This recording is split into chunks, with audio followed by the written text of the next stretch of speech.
नमस्कार, स्वागत है साहित्यिक झरोखा चैनल पर। आज हम करेंगे विद्यापति की पदावली से जो प्रेम खंड है उसमें दूसरा भाग राधा का प्रेम।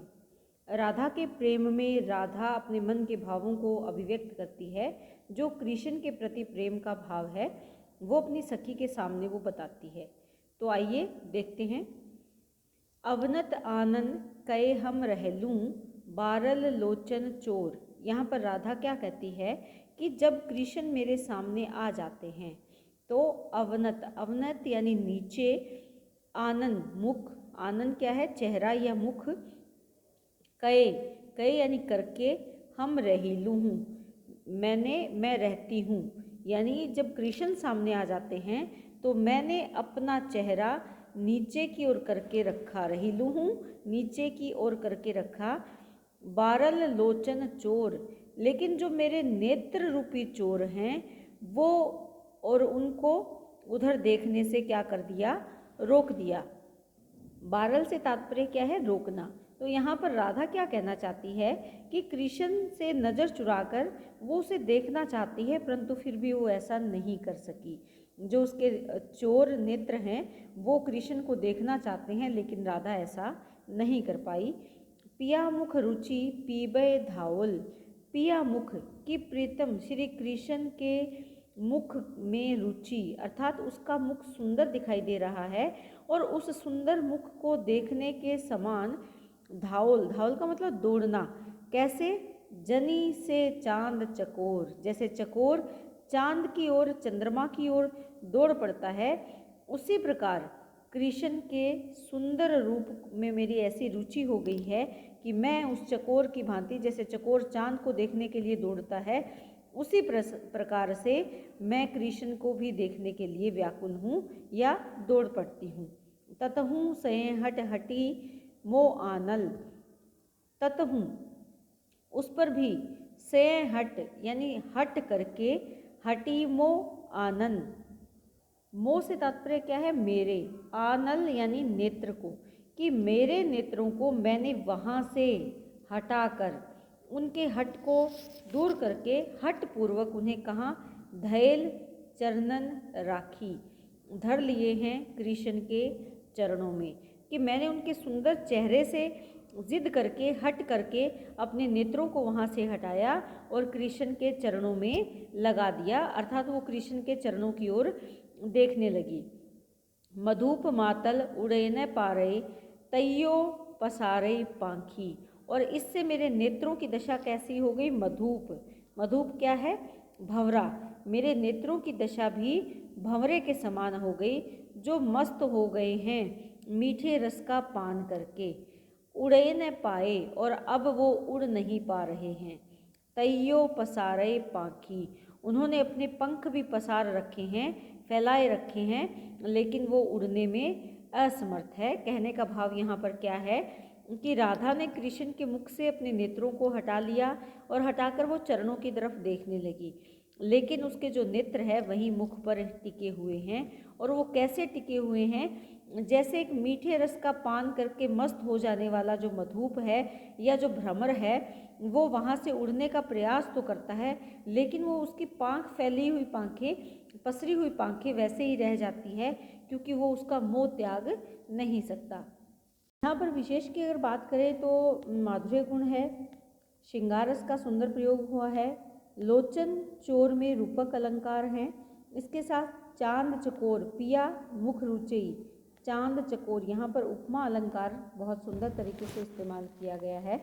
तत्सम शब्दावली का यहाँ प्राधान्य है, इसके साथ साथ भाषा सहज और सरल है।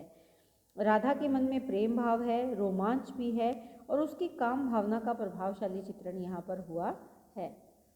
माधव बोलल मधुर वाणी, राधा कहती है कि माधव यानी कृष्ण मधुर वाणी में बोलते हैं।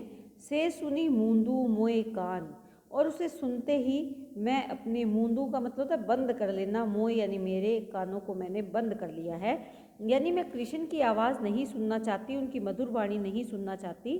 क्यों, क्योंकि मैं उनकी तरफ आकर्षित हो रही हूँ, और इसीलिए उनकी कोई भी बात सुनने के लिए मैंने अपने दोनों कान बंद कर लिए हैं। ताही अवसर ठाम बाम भेल, लेकिन इसी अवसर पर ठाम यानी उस स्थान पर वाम यानी विपरीत कार्य हो गया। धरी धनु पंच बाण, क्या विपरीत कार्य हुआ कि उसी स्थान पर पंच धरी धनु, धनु यानी राधा के धनु अर्थात बाण, या यहाँ पर कह सकते हैं पंच बाण किसने धरे ऐसी दशा में, जो काम भाव है, या 5 बाण किसके हैं, कामदेव ने धरी रख दिए। उसी समय अपने धनुष से कामदेव ने 5 बाण किसके, कामाग्नि के या काम के जो बाण है वो चल पड़े। तनु पसेब पसाही भासली, तनु तनु अर्थात शरीर पर, पसेब पसाही, भासली से तात्पर्य क्या है, वस्त्र, पसेब यानी पसीने से जो वस्त्र है वो भीग गया। तो कहने का भाव यहाँ पर क्या है कि राधा के शरीर से पसीना निकलने लगा और उसका जो अंग अंग है वो पसीने से भीग गया। पुलक तैसन जागू, पुलक पुलकित होकर, तैसन तैसे, तो यहाँ पर राधा के मन में जैसे ही प्रेम भाव उत्पन्न हुआ वैसे ही जो उसने वस्त्र धारण कर रखा था वो भीग गया और उसका जो तन है वो पुलकित हो गया, या उसका मन में प्रेम भाव जागृत हो गया। इसका प्रभाव कहाँ पड़ा, चूनी चूनी भय कांचुए फाटिल, कि कण कण होकर या रोए रोए होकर, तार तार होकर, मेरा जो उसने जो वस्त्र पहन रखा था, राधा बता रही है कि मेरा जो वस्त्र है वो फट गया। बाहु बला भांगू, और मेरी बाहों में या कलाई में जो उसने चूड़ियाँ पहन रखी थी, बला यानी चूड़ियाँ, भांगू ये भंग हो गई, चटक गई। तो कहने का तात्पर्य यहाँ पर क्या है कि राधा के मन में कृष्ण की बात, वो राधा कृष्ण से अपना मुंह मोड़ना चाहती है, अपनी नज़रों को दूर रखना चाहती है, अपने कान बंद कर लेती है उनकी बातें ना सुनने के लिए, लेकिन उसका मन उसके वश में नहीं है। उसमें जो प्रेम का भाव है वो प्रेम का बाण कामदेव के द्वारा चला दिया जाता है और उसके पश्चात वो उसके शरीर पर जो उसका प्रभाव होता है वो यहाँ पर कि उसके जो वस्त्र है वो भीग जाते हैं, किससे, पसेबे, पसीने से, उसका तन पुलकित हो उठता है, उसके वस्त्र फट जाते हैं और उसकी चूड़ियाँ भी टूट जाती है, चटक जाती हैं। भनय विद्यापति कंपित करहो, बोलल बोल न जाए। भनय यानी कहते हैं, कौन कहता है, विद्यापति।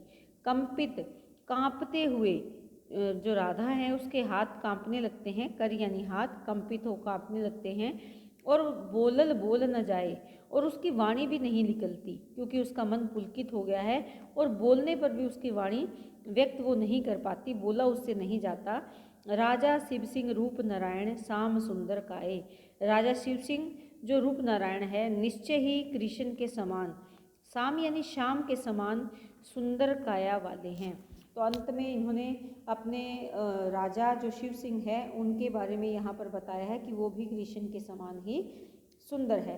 तो यहाँ पर अगर देखें तो तन पसेबे भांगू जो पंक्तियाँ हैं यहाँ पर अतिशोक्ति अलंकार का प्रयोग इन्होंने किया है। इसके साथ साथ अगर हम यहाँ पर विचार करें तो माधुर्य गुण है, श्रृंगार रस का सुंदर परिपाक हुआ है। शब्द शक्ति की दृष्टि से देखें तो अभिधा लक्षणा शब्द शक्ति का प्रयोग कवि ने किया है। इस प्रकार से राधा अपने मनोभाव अपनी सखी के सामने अभिव्यक्त करती है। तो उम्मीद करती हूँ कि ये पद आपको बहुत अच्छे से समझ में आया होगा। इसी तरह चैनल से जुड़े रहें। बहुत बहुत धन्यवाद।